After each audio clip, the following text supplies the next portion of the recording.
What's up guys, this is Andrei and welcome back to a new video. So in this video, we're gonna be editing some photos shot on the Canon R6. I have the Canon R6 for a couple weeks, been using it since last week, and I'm really impressed with this camera. I'm coming from my 5D Mark IV, which is still a great camera, love it, but really impressed with some of the features found on the R6, shooting some photos with it. So we're gonna be talking about that today, how it was shooting some lifestyle photos and editing some of those images. So let's get into it right now.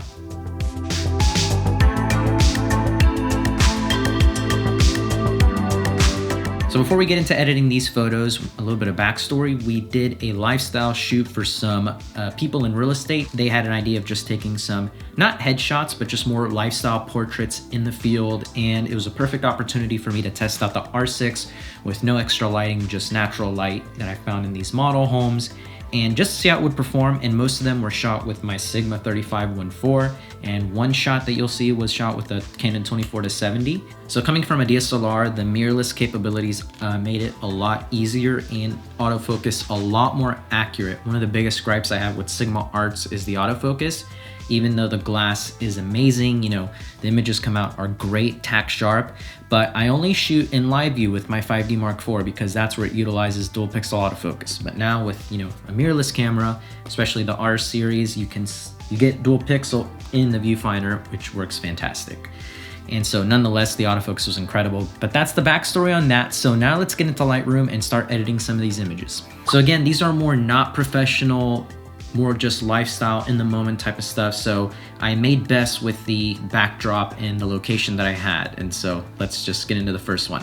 Okay, so here we have our first photo. This was shot in a parking lot. So behind him is our office, our work office. And so they insisted that we had to take these photos there. And I was like, okay, I'll go make the best of it. And this is midday. All of these are shot at like 12:30 during the day. So sun's overhead, pretty harsh. So here we have our first image. You know, he has really soft light hitting his face right here, and that's because I use a diffuser. And so I had a, you know, one of those 5-in-1 deflectors, and so I used the middle one, which is a diffusion, and I had someone hold it up where the sun was hitting him. So say, same thing with my light right here. We have really soft lighting hitting me. Basically the sun is the light.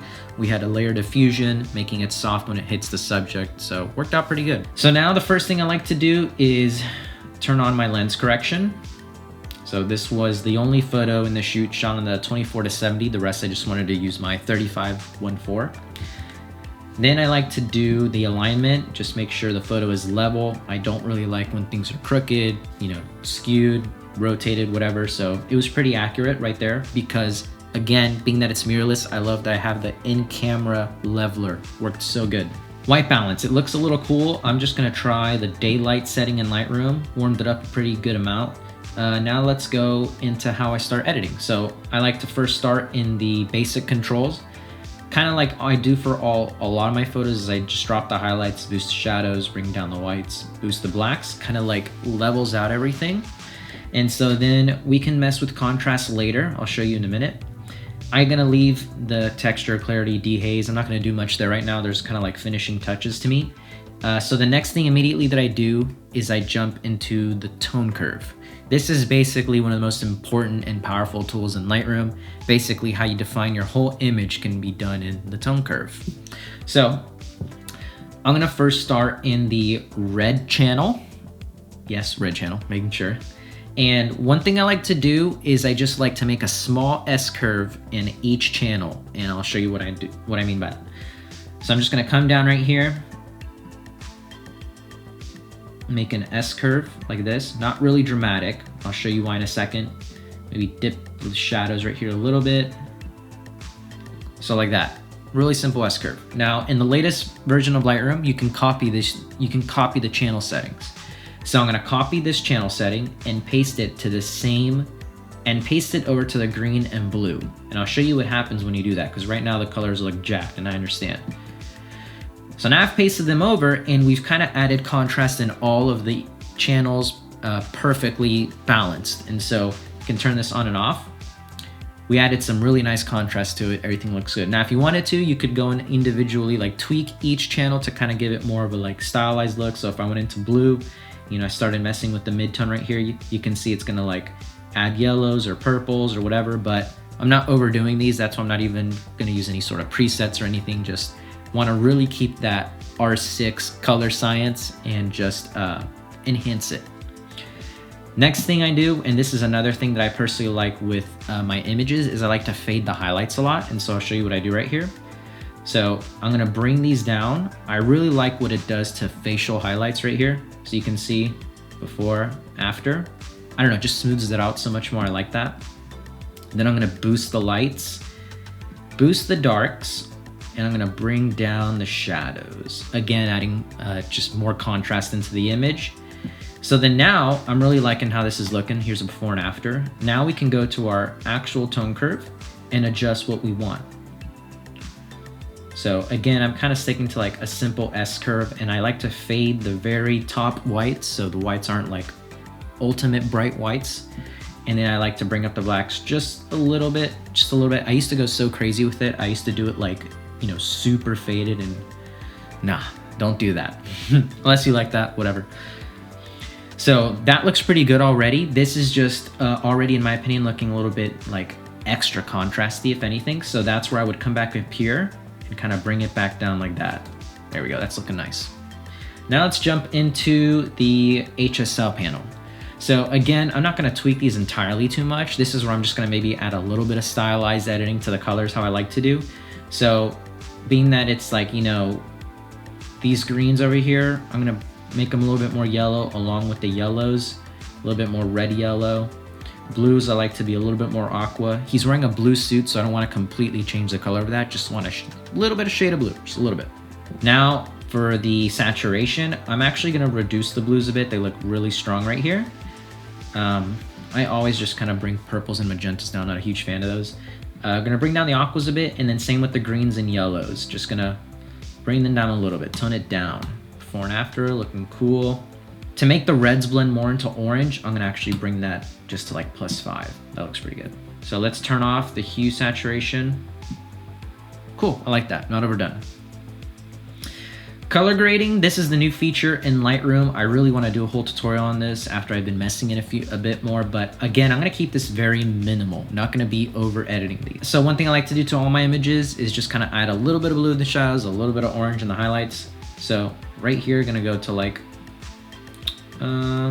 saturation of like 7, really low, and then around 200 is pretty good. And then same thing for the highlights, saturation of like 9 maybe, and around 35 to 45 is pretty good to me. Yeah, like right there. And then you can kind of do the same with the midtones. I'm gonna do very little, like 4, and kind of do again on the warm side, so we can turn color grading on and off. Very minimal, I like it. So then I'm gonna actually do some vignetting. I like the way that looks, kind of add the midpoint smaller, bringing down the feathering so it blends in a little more, just makes the person pop. Another effect I like to do, if I don't do vignetting, is doing a radio filter. So basically it's gonna isolate either everything inside your radio or outside of it. So I like that too, but I'm gonna make it a little bit less, just makes your subject pop a little bit more. So here we can see a before and after so far. You know, I'm liking that, looks good. And I'm just gonna fix this crop because I'm pretty sure this is gonna end up on social media, Instagram, or something like that. So I'm just gonna center him right here, just like that. Okay, and that's it. After this, I would put it into Photoshop, kind of retouch his face a bit. There we go, so here's our before and after. Pretty simple. So I'm gonna copy these settings. Let's start again with profile corrections and fix our alignment, see how that looks. It was pretty even. Now let's paste the settings from our previous edit. Boom, looks good to me. One thing I'm gonna do is I'm gonna see how this white balance looks. So I always like to find like a neutral point in the photo and then click that. So we were pretty spot on. Bring down the whites a bit. How's these shadows? That's looking good to me. All that dress detail came out perfect. I didn't even realize she had that dress, you know, before, after. So I don't think I'm gonna manipulate too much on this photo. I think this is already done yet again. Let me see if I can cool this down a bit. Yeah, actually like that. That tones it down a little bit and still retains the skin tones pretty well. Let's do a dodge on her. Invert it again. And then bring down the exposure of the overall image. There we go. copy the settings from this.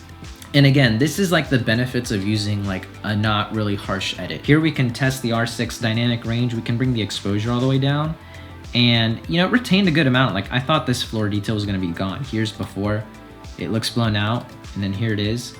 Wasn't able to retain too much right here, but it was a white, you know, curtain. I didn't expect it to. And then if we boost the shadow, or if we bring the exposure all the way up, we can see like, you know, all of her detail was perfectly retained. There's like no noise, so really impressed on that. Good dynamic range. So now let's bring back our exposure just to see. Let's paste our settings and see how it looks from the outside. That actually looks really good too. That's awesome. So let's see. I think it maybe looks a little bit too warm. So let's see. I'm using the eyedropper tool and kind of selecting areas around to see how it would look. Yeah, I think that's better. I think it's too much on the magenta side. Yeah, maybe like 19. Maybe on the contrast again. Yeah, I like that a lot. So one trick I like to do for the indoor shots is with my yellows is I'm actually gonna reduce them, because you can bring them up. You can see how, you know, that's coming from this yellow light here. I'm gonna bring them down a bit and then I'm gonna boost them up. Just kind of evens them out along with the oranges as well. So here's our before, here's our after. Real subtle. This same edit worked pretty well. I think it's because, again, it wasn't overly edited. Here I'm using, you know, a lot of these effects from before. Really like that faded highlights look. If I bring this back, they just look really harsh over the top to me. This kind of smooths them out. And again, here are the highlights on her face. I think that makes it a lot smoother, a lot better. So this photo looks pretty good. I'm gonna just do a dodge over her. Invert that because I want it to affect her. Just affecting her right there, and then I can maybe bring down the background a bit. Awesome, I like that a lot. Again, these are just supposed to be, you know, lifestyle shots, not overly processed. Like I don't want it to look like just a filter was slapped over them or anything like that. And so I like this a lot.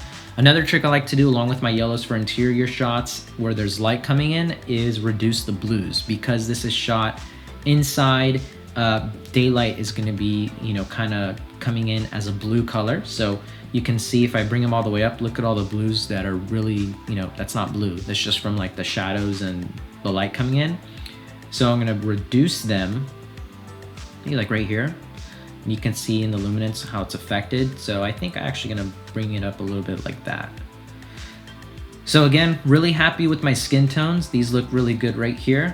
Before, after, I like that a lot. I might just kind of, again, like how I did on the other one, just dodge this part of her face a bit. Before, after, I like it.